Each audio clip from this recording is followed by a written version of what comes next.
오늘 우리에게 주시는 하나님의 말씀은 다니엘서 9장 1절에서 19절까지 말씀입니다. 다니엘서 9장 1절에서 19절까지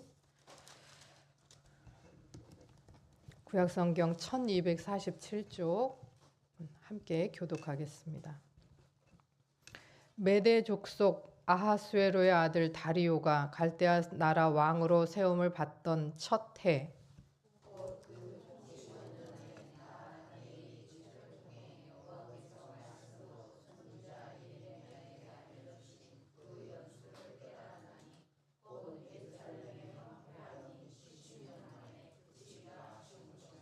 내가 금식하며 베옷을 입고 재를 덮어 쓰고 주 하나님께 기도하며 간구하기를 결심하고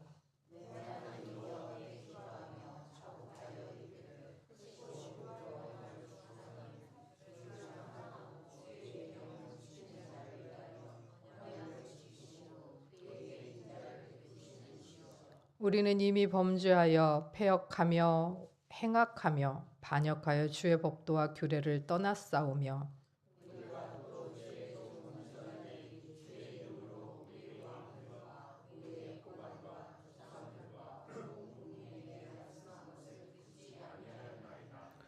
주여 공의는 주께로 돌아가고 수치는 우리 얼굴로 돌아옴이 오늘과 같아서 유다 사람들과 예루살렘 거민들과 이스라엘이 가까운 곳에 있는 자들이나 먼 곳에 있는 자들이 다 주께서 쫓아내신 각국에서 수치를 당하여 싸우며 이는 그들이 주께 죄를 범하였음이니이다.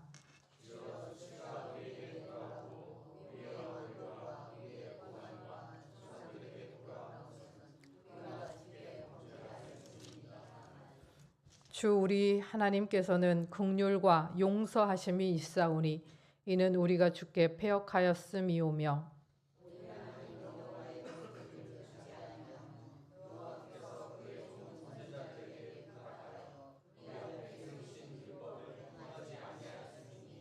온 이스라엘이 주의 율법을 범하고 치우쳐 가서 주의 목소리를 듣지 아니하였으므로 이 저주가 우리에게 내렸으되 곧 하나님의 종 모세의 율법이 기록된 맹세대로 되었사오니 이는 우리가 주께 범죄하였음이니이다.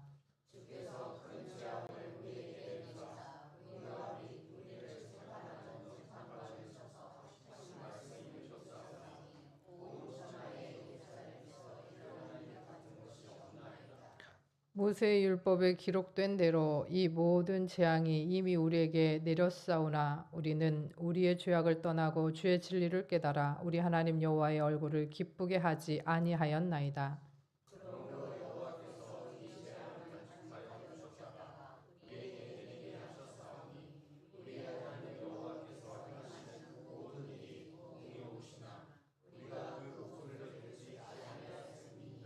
강한 손으로 주의 백성을 애굽 땅에서 인도하여 내시고 오늘과 같이 명성을 얻으신 우리 주 하나님이여 우리는 범죄하였고 완악을 행하였나이다.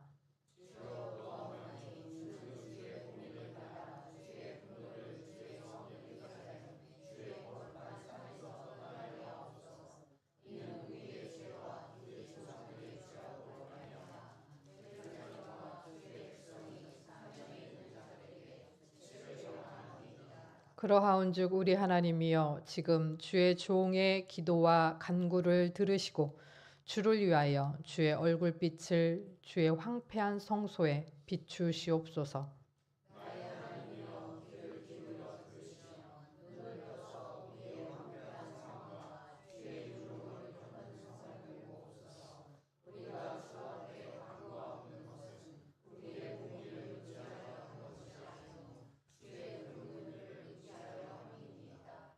주여 들으소서. 주여 용서하소서. 주여 귀를 기울이시고 행하소서. 지체하지 마옵소서. 나의 하나님이여 주 자신을 위하여 하시옵소서. 이는 주의 성과 주의 백성이 주의 이름으로 일컫는 바 됨이니이다. 아멘. 이것은 하나님의 말씀입니다. 예. 이 다니엘서는 여러분들이 읽으면서 도대체 무슨 말인지 모르겠다 하는 내용들이 상당히 많이 나올 거예요. 해석이 너무나 어렵고 그 에피파네스 안티오코스 에피파네스 4세 때 일일 것이다 이렇게 딱 하기도 좀 애매하게 적용이 또 안 되는 부분들도 있고, 그래서 이것은 어떤 한 시대에 딱 적용된다라기보다는 이렇게도 적용할 수 있고 저렇게도 적용할 수 있고, 그래서 성경은 역사적인 기록들이 있긴 하지만 또 역사책도 아니고 또 과학책도 아니기 때문에 우리는 신앙의 눈으로 성경을 봐야 됩니다. 그래서 지난번에 에스겔을 이야기하면서도 말씀을 드렸는데, 에스겔, 다니엘, 또 계시록 이런 것들을 우리는 묵시문학이다라고 이야기를 합니다. 그래서 묵시라고 하는 것은 계시라고 하는 뜻을 포함하고 있어요. 그래서 계시라고 하는 것은 보고, 이게 열려서 본다라고 하는 뜻이 있거든요. 그래서 열어서 보려면 원래는 어떻게 되어 있다는 거예요? 닫혀 있다는 거예요. 계시의 그 의미가 그거예요. 원래는 닫혀 있는데 그것을 열어서 본다라고 하는 거거든요. 그래서 그 열 때, 그것을 볼 때 굉장한 주의가 필요합니다. 내 마음대로 해석하거나 하면 안 돼요. 그래서 닫혀 있는 것, 아직 잘 깨닫지 못하겠는 은유와 비유와 상징과 환상과 이런 것들이 굉장히 많이 나타나고 있어요. 그래서 그것을 해석하기가 쉽지는 않고 좀 어려움들이 있기도 합니다. 그래서 이 계시, 열어서 본다라고 할 때 우리는 반드시 하나님의 성령의 조명하심이 필요하다라고 하는 것을 가지고 에스겔, 다니엘, 또 요한계시록 이런 묵시문학들을 봐야 됩니다. 다니엘은 너무나 많이 말씀드렸지만 1차 바벨론 포로, BC 605년에 1차 바벨론 포로로 여호야김 왕하고 같이 끌려갔습니다. 그때 굉장히 유력한 사람들, 지혜가 있고 총명이 있고 지식이 있던 사람들이 많이 끌려갔는데 그렇게 끌려갔어요. 그런데 오늘 본문에는 보니까 아하수에로의 왕, 메대족 속 아하수에로의 왕 다리오가 갈대 왕으로 세움을 받은 첫 해, 원년에라고 되어 있어요. 아하수에로, 이 이름도 우리가 많이 익숙한, 이방 나라의 왕 중에는 그래도 익숙한 왕이죠. 어디에 나옵니까? 성경 어디에? 에스더서에 나옵니다. 에스더가 아하수에로 왕의 왕비가 되었죠. 그 이제 아하수에로 왕의 아들 다리오가 그 왕이 되었던 첫 해에 하나님께서 이 다니엘에게 임하셨다는 내용이에요. 이제 다니엘이 이제 깨달음을 가지고 나아가는 내용입니다. 이 포로지에서 다니엘이 605년에 끌려갔는데 그때가 한 15살, 14살, 15살 요 정도 나이로 봐요. 근데 지금 이 9장의 내용은 한 80세, 78세, 79세, 80세 요 근간이에요. 그러니까 상당히 오랜 시간이 지났죠. 한 60년 이상 지난 시점, 포로로 끌려간 지 60년쯤 지난 70년이 가까워오는 이 시절에 포로지에서 이 지혜자의 어른으로서 다니엘이 고위직에 올라 있었어요. 왕의 최측근. 무슨 일만 있으면 왕이 다니엘을 불러요. 꿈만 꿔도 다니엘을 불러요. 해석 좀 해라. 이렇게 하면서 그런 때였습니다. 이 다니엘은 바벨론의 느부갓네살 때 끌려갔는데 느부갓네살의 아들 벨사살, 그리고 그 다음 메대의 다리오 왕, 그 다음에 바사의 고레스까지 70여 년 동안 총 4명의 왕을 섬기면서 그 최측근으로 일했던 것을 볼 수 있어요. 오늘 2절에서 다니엘은 나이가 지금 80이 다 가깝다고 했죠. 근데 뭐를 하고 있었냐면 책을 읽었다고 하고 있어요. 2절에 보면 다니엘이 책을 통해 여호와께서 말씀하신 선지자 예레미야에게 알려주신 그 연수를 깨달았다라고 이야기를 합니다. 그 책을 통해라고 하는 말을 그래서 다른 번역은 성경을 읽다가 이렇게 돼 있어요. 그러니까 무슨 책을 읽었는지 모르겠어요. 그런데 선지자 예레미야가 말했던 것이 기록이 있겠죠. 그것을 써서 보관했던 것들을 가지고 있으면서 읽었는지 어쩐지 잘 모르겠어요. 아무튼 그렇게 됐는데 이 선지자 예레미야가 하신 말이 뭐였냐면 예루살렘이 황폐하는 날이 몇 년이다? 70년이다. 라고 하는 내용이었다는 거예요. 그래서 예레미야 25장에도 그 내용이 나오는데요. 예레미야 25장 11절 12절을 보면 이 모든 땅이 폐허가 되어 놀랄 일이 될 것이며 이 민족들은 70년 동안 바벨론의 왕을 섬기리라. 여호와의 말씀이니라. 70년이 끝나면 내가 바벨론의 왕과 그의 나라와 갈대인의 땅을 그 죄악으로 말미암아 벌하여 영원히 폐허가 되게 하되 라고 되어 있어요. 자, 그리고 29장 10절 11절에 보면 여호와께서 이와 같이 말씀하시니라. 바벨론에서 70년이 차면 내가 너희를 돌보고 나의 선한 말을 너희에게 성취하여 너희를 이곳으로 돌아오게 하리라. 여호와의 말씀이니라. 너희를 향한 나의 생각을 내가 아나니 평안이요 재앙이 아니니라. 너희에게 미래와 희망을 주는 것이니라. 예레미야를 통해 하셨던 말씀, 심판이 있을 거다, 바벨론으로 끌려갈 거다, 70년이 지날 거다. 그런데 그 기한이 차면 너희는 돌아올 것이고, 그리고 그것이 너희에게 재앙이 아니고 평안이 바로 나의 생각이고 너희에게 주는 미래와 소망이다 라고 이야기를 한다는 거죠. 근데 그 이야기를 다니엘이 몰랐을까요? 당연히 알았겠죠. 예레미야가 그렇게 40년이 넘는 시간 동안 외쳤던 내용인데 지혜와 총명이 가득했던 다니엘이 그걸 몰랐겠어요? 당연히 알았겠죠. 이스라엘 모든 백성들이 다 알고 있으세요. 예레미야의 예언은 70년. 일반 거짓 선지자들은 2년, 3년 짧은 기간 안에 돌아올 것이다 했던 거를 알고 있어요. 근데 지금 이미 포로 기간을 60년, 70년 가고 있단 말이에요. 그러니까 그래서 다 알고 있었어요. 근데 알고 있었는데 잊어버리고 있었는지 어쨌는지 모르겠는데 어쨌든 다니엘이 책을 읽다가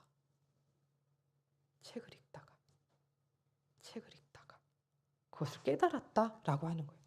그래서 다니엘이 이제 기간 70년이 차면 하나님께서 원래 주셨던 가나안 땅, 그 땅으로 그 가나안 땅의 황폐함이 그치고 심판이 그치고 하나님께서 돌아오게 다시 이끌어 주시겠다라고 하는 말씀을 깨달았다는 거예요. 그 전에도 알고 있었을 텐데, 알고 있었을 말씀인데 다니엘이 새삼 오늘 말씀을 읽으면서 그것을 깨닫게 되고 그 말씀에 이끌렸다라고 하는 말입니다. 그래서 이어지는 말씀을 그 다니엘이 계속 읽었던 것 같아요. 예레미야 29장 12절, 13절, 14절입니다. 너희가 내게 부르짖으며 내게 와서 기도하면 내가 너희들의 기도를 들을 것이요 너희가 온 마음으로 나를 구하면 나를 찾을 것이요 나를 만나리라. 이것은 여호와의 말씀이니라. 나는 너희들을 만날 것이며 너희를 포로된 중에서 다시 돌아오게 하되 내가 쫓아보내었던 나라들과 모든 곳에서 모아 사로잡혀 떠났던 그곳으로 돌아오게 하리라. 이것은 여호와의 말씀이니라. 예, 이 말씀을 읽으면서 다니엘이 얼마나 가슴이 뛰었을까요? 그 전에도 그런 마음들이 있었을 테지만 오늘은 특별히 이 말씀을 읽으면서 성령의 감동을 받았어요. 그래서 포로를 지날 것이다. 70년이 차면 돌아올 것이다. 그랬는데 그냥 돌아오기만 하는 게 아니라 하나님께서 구하고 찾으면 내가 너희를 만나주겠다. 기도하면 내가 너희를 만나주겠다. 그 말씀을 듣고 다니엘이 큰 감동을 받았어요. 그리고는 당장 그 말씀을 듣자마자 금식을 합니다. 그리고 베옷을 입고 재를 뒤집어 쓰고 기도하기 시작했어요. 자, 베옷을 입는다, 재를 뒤집어 쓴다라고 하는 건 상징이에요. 우리도 이제 슬픈 일이 있을 때 그 베옷을 입는데 이스라엘에게 있어서 재를 뒤집어 쓴다라고 하는 것은 회개의 시작을 의미합니다. 그래서 우리가 사순절을 시작할 때 재의 수요일이라고 그래서 이마에 이제 원래는 재를 묻히고 그렇게 기도를 시작하면서 사순절을 보내요. 그러면 사순절 기간 동안 예수 그리스도의 죽으심과 십자가를 생각하는 사순절 동안 첫 번째 우리가 해야 될 일이 뭐라는 거예요? 회개하는 거예요. 예수 그리스도의 십자가를 붙들고 회개하는 거예요.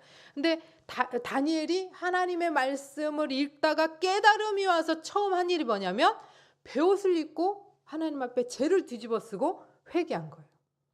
물론 거기에다 이제 플러스 금식까지 한 건데 금식은 내가 이렇게 금식까지 하면서 투쟁을 하니 하나님 내 기도를 들어주세요. 그런 의미가 아니에요. 여기서 금식도 나의 육체적인 이 모든 것을 온전히 버리고 하나님 앞에 엎드림을 의미합니다.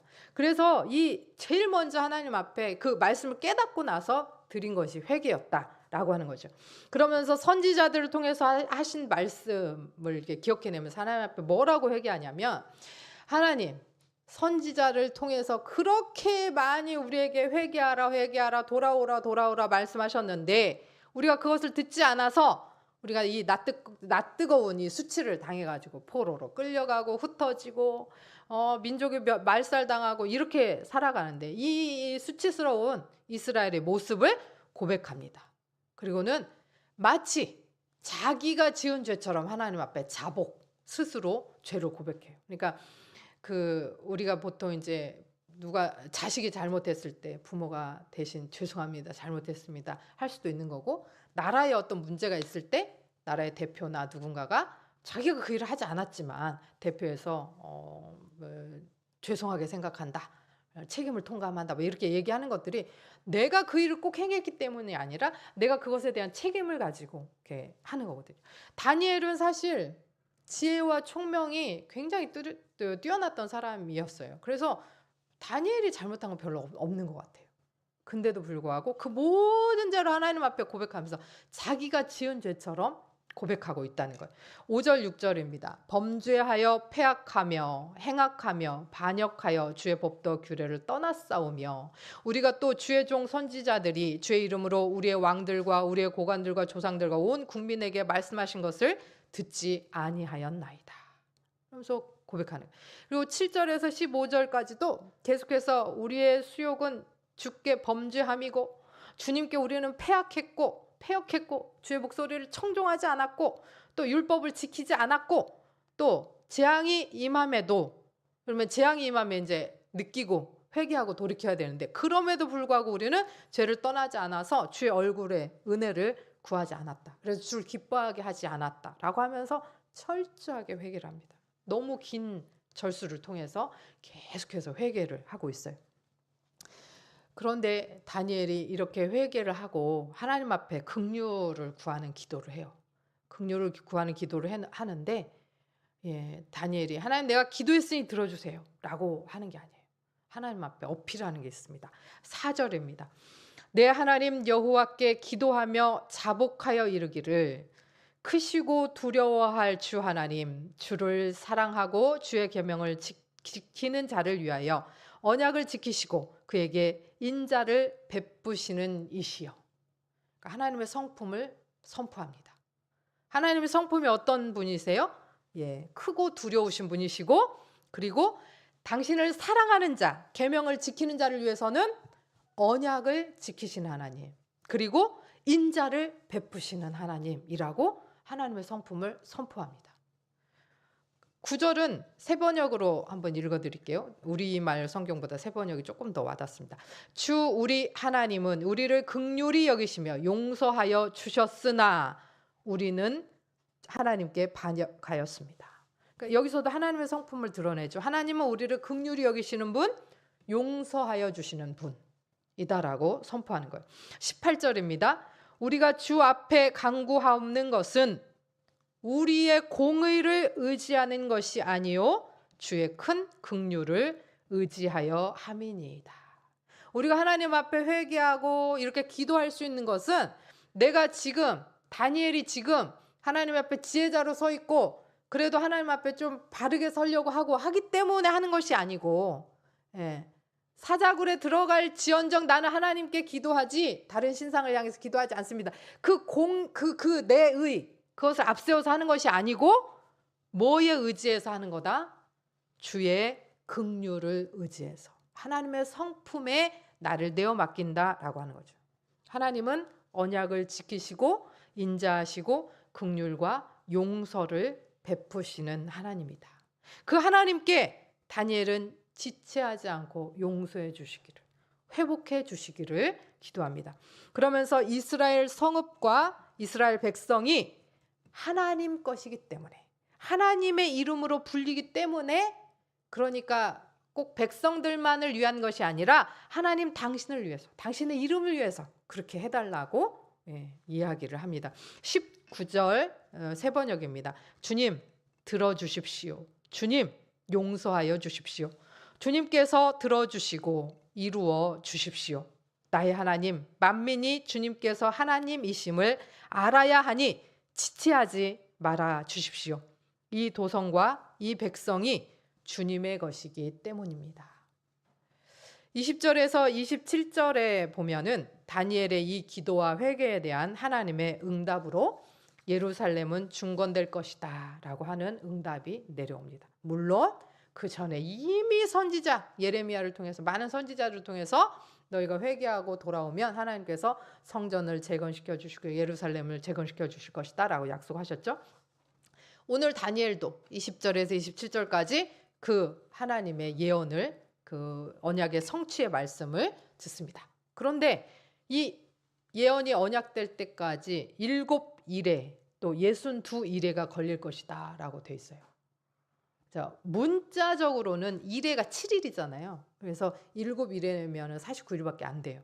그런데 상징적인 의미로 일해 그러면 7년을 의미합니다. 그래서 이 62일에 7일에는 보통 이게 490년 세월을 이야기해요. 그래서 이제 성경학자들이 막 다 계산해 봤어요. 490년이 언제일까? 근데 이렇게 맞춰도 약간 문제가 생기고 저렇게 맞춰도 약간 문제가 생기고 그래요.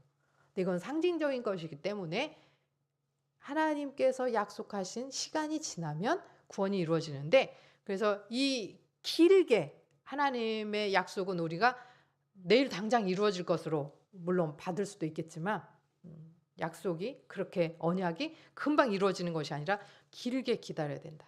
왜냐하면 하나님도 우리를 오랫동안 참아주시고 기다려주시기 때문에 우리는 하나님의 뜻을 잘 참고 기다리면서 겸손해야 된다라고 합니다.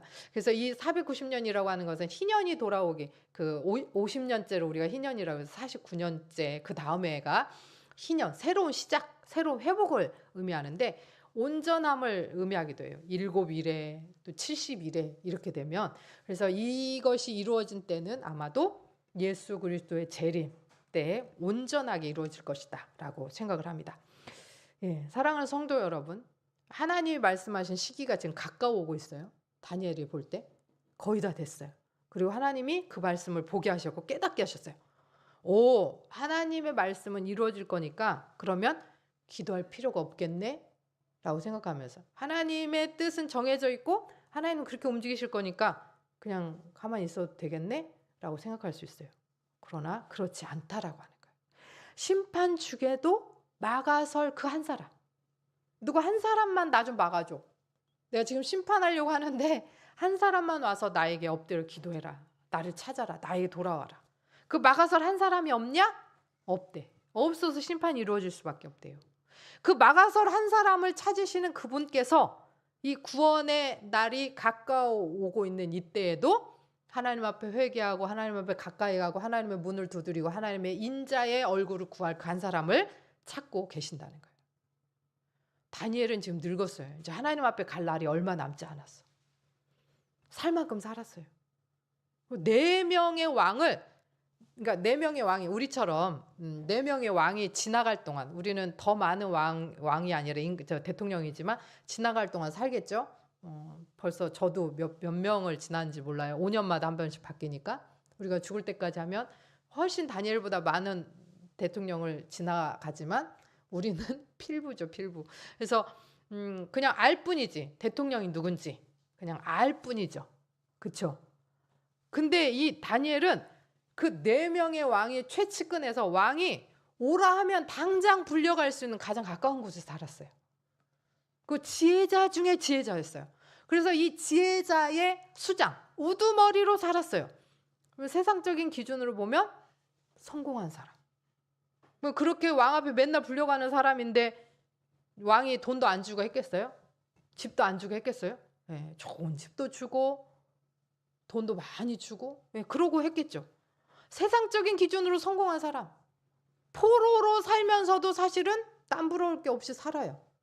근데 이런 사람이 그 노구, 늙은 몸을 이끌고 자기의 열조가 지었던, 하나님 앞에 지었던 그 모든 죄악을 자기 자신이 짊어지고 회개하면서 기도하고 있다는 거예요.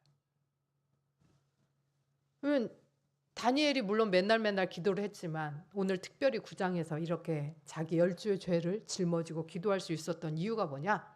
너무나 단순한 거예요. 먼저 예레미야의 책을 읽었기 때문이라는 거예요. 그동안에도 이미 알고 있었던 말씀이었지만 그날따라 예레미야의 책을 읽었기 때문에 이것이 가능했다는 거예요. 말씀을 읽었기 때문에. 그 옛날에 우리가 많이 불렀던 찬양 중에 아 맞다 라고 하는 찬양이 있었어요. 박수진 씨가 불렀던 찬양인데 그 찬양에도 보면 어느 날 문득 생각해 보면 하나님이 날 사랑하시네. 여러분 요한복음 3장 16절 아무도 어린아이들까지도 모르는 애들이 없을 거예요. 교회 다니는 애들이라면 하나님이 세상을 이처럼 사랑하사. 우리 잊어버리고 살아요. 어느 날 문득 그것이 아 맞다 라고 하면서 생각해보면 하나님 정말 나를 사랑하시는구나가 떠오를 수 있다는 거예요. 다니엘이 기도할 수 있었던 이유는 예레미야의 책을 읽었기 때문이다. 그리고 그 책을 읽을 때 성령님이 조명하여 주셔서 하나님의 시간에 그 말씀을 깨달았기 때문이다 라고 하는 것입니다. 돌이키고 회개하고 기도하며 하나님께 돌아와라. 예레미야를 통해 수많은 선지자들을 통해 이미 너무나 많이 들려주셨던 말씀이지만 하나님의 조명과 이끌림이 있고 깨달음이 왔을 때 주님 앞에 엎드릴 수 있다는 거예요. 요즘 말씀 묵상 조회수가 초토화가 됐습니다. 누가 봤는지 어떤 횟수는 에스겔 70회가 넘어요. 우리 구독자가 71명밖에 없는데 우리 성도들은 한 30명밖에 없는데 에스겔 어떤 장은 보니까 70회가 넘었어요. 근데 요즘 막 6회 막 10몇 회 이래요. 10몇 회만 넘어가도 감사한데 그래도 새벽마다 제가 들어가기 전에 이미 2분이 보고 계시다는 거에 저는 은혜를 받습니다. 여러분 말씀 묵상도 좀 잘 보세요. 하나님의 말씀은 평생 우리 곁에 있지만 내가 그것을 펼쳐 읽을 때 성령님이 조명하실 때 내 거가 되는 거예요. 내 가슴 속에 와닿는 거예요. 하나님의 말씀이 살아 움직일 때 우리가 성소가 되는 거예요. 하나님의 성전이 되는 거예요. 하나님의 말씀이 없으면서 내가 하나님의 성전이라고 말할 수가 없습니다. 다니엘이 다니엘 하면 우리가 이제 제일 먼저 떠오르는 것들이 있을 거예요. 여러분 그냥 오늘 성경 생각하지 말고 다니엘 하면 뭐가 떠오르세요? 네? 사자굴. 사자굴 떠오르죠. 그러면 사자굴에 들어간 이유가 뭐예요? 다니엘이? 신상이 아니라 하나님께 기도했기 때문이잖아요. 근데 거기에 보면 6장에 보면은 원래 하던 대로 매일매일 그 다니엘이 했던 것들이 있어요. 다니엘 하면 사실 이제 다니엘의 그 기도인데 세일의 기도라고 있어요. 우리가 이제 뭔 내용인지는 잘 모르지만 교회가 집중 새벽 기도회 이런 거 할 때 세일의 기도라고 붙여요. 그러면 3주 동안 기도를 하는데 그게 어디서 나왔냐? 바로 다니엘서에서 나옵니다. 그리고 다니엘 학습법 들어보셨어요? 안 들어보셨어요? 엄마들은 엄청 많이 들어보셨을 거예요. 서울대에 나온 김동환 전도사가 지금 목사님 되셨겠죠? 개발한 다니엘 학습법 뭐냐? 하루에 3번씩 기도하고 말씀 읽으면서 공부시키는 방법이에요. 그랬더니 서울대 갔더라. 그랬더니 이제 크리스천 엄마들이 다 뒤집어졌죠. 그 다니엘 학습법 책을 보고 그대로 한번 해보려고. 근데 우리 아들한테 적용이 될까요? 안 됩니다. 타고난 머리가 있어야 돼요.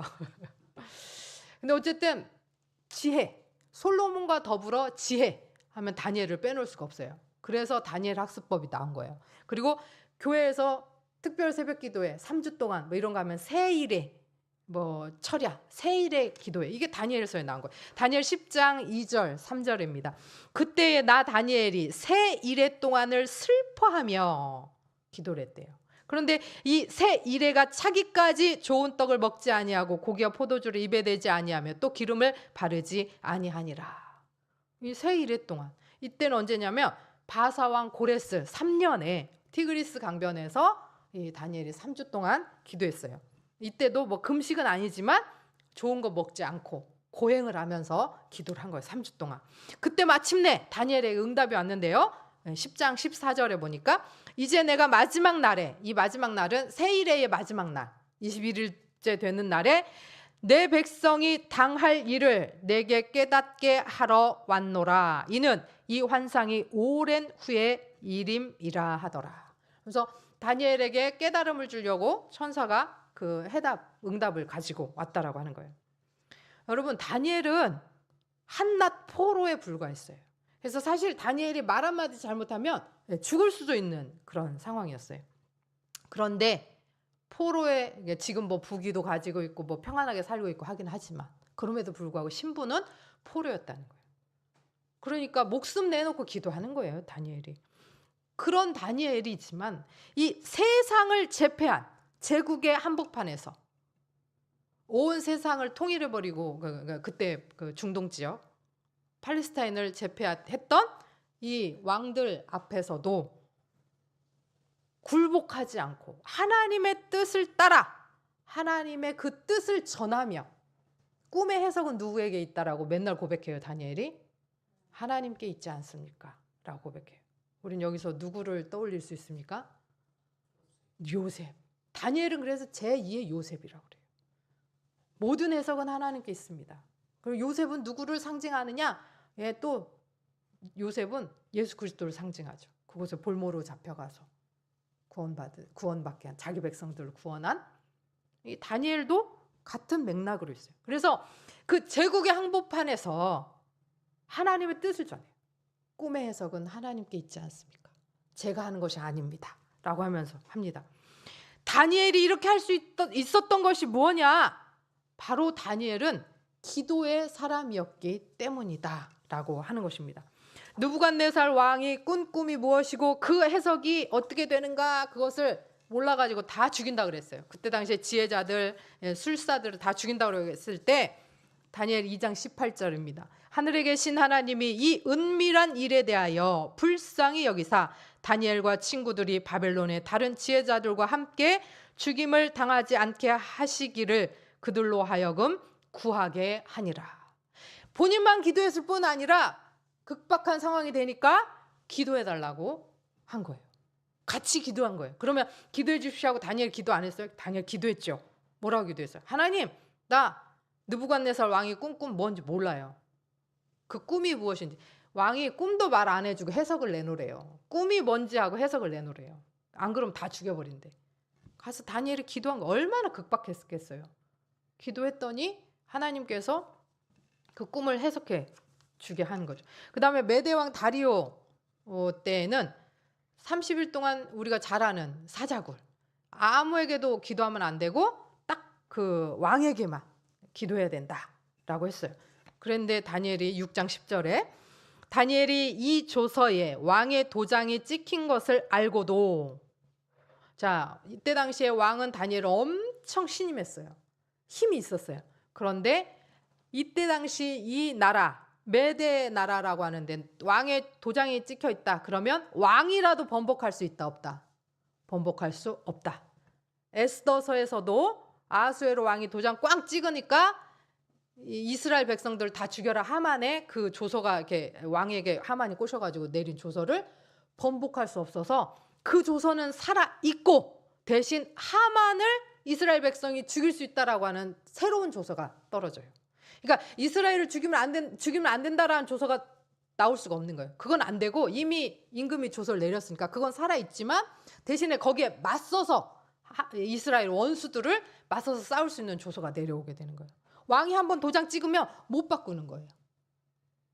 근데 다니엘이 왕의 조서에 인장, 도장이 찍힌 것을 알고도 자기 집에 돌아가서 윗방에 올라가 예루살렘을 향하여 창문을 열고 전에 하던 대로, 매일매일 하던 대로 하루 3번씩 무릎을 꿇고 기도하며 그의 하나님께 감사하였더라.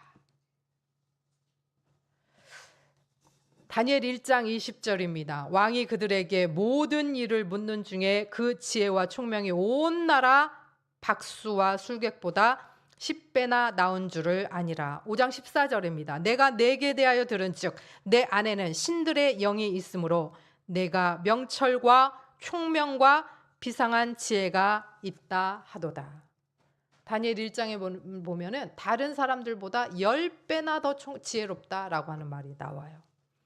지혜와 총명이 특출났던 다니엘이었지만 신들의 영이 있었던 것이 아니라 하나님의 영이 있었던 이 다니엘, 그것은 자신의 능력이 아니라 하나님이 주신 것을 깨달았죠.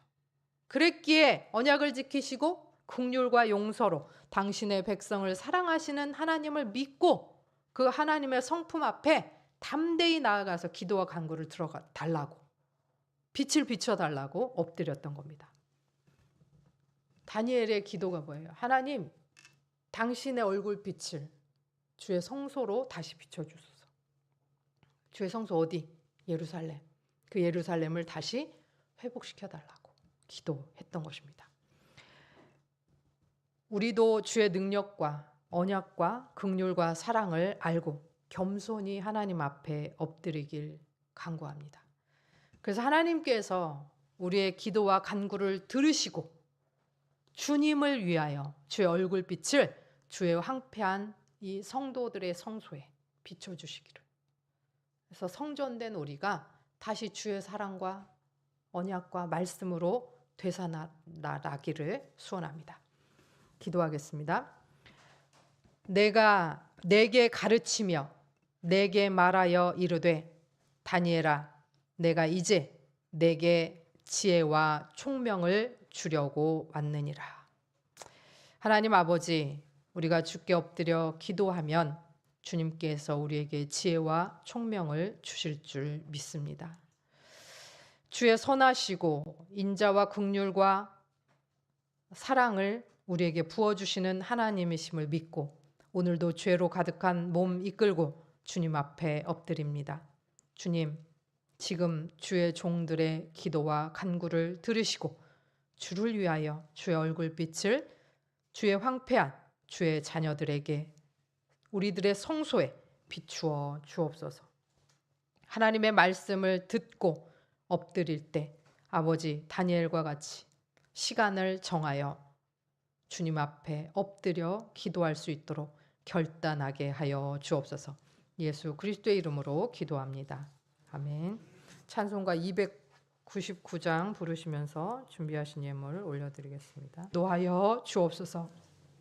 이제는 우리 구주 예수 그리스도의 은혜와 아버지의 하나님의 사랑하심과 성령의 역사하심이 오늘도 주의 사랑과 은혜와 선하심과 긍휼을 의지하여 말씀을 읽기를 다짐하고 주님 앞에 시간을 정해 엎드려 기도하기를 다짐하는 백만인 성도들과 주의 얼굴빛을 고대하는 세상의 모든 이들에게 이제로부터 영원까지 함께 하시기를 축원하옵나이다.